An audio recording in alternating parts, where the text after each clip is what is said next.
Ni Jesus sa kanyang mga alagad, huwag kayo mabalisa, manalig kayo sa Diyos at manalig din kayo sa akin. Sa bahay ng aking Ama ay maraming silid. Kung hindi kayo, sinabi ko na sana sa inyo. At paroon ako upang ipaghandla ko kayo ng matitirhan. Kapag naroon na ako at naipaghandla na kayo ng matitirhan, babalik ako at isasama ko kayo sa kinaroroonan ko.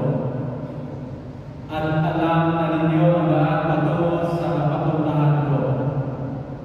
Sinabi sa kanya ni Tomas, Panginoon, hindi ko namin alam kung saan kayo pupunta. Paano namin malalaman ang daan?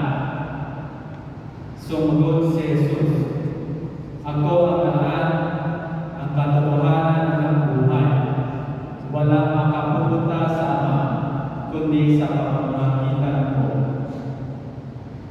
Ang mabuting balita ng Panginoon. Pinupuri ka namin ang Panginoon.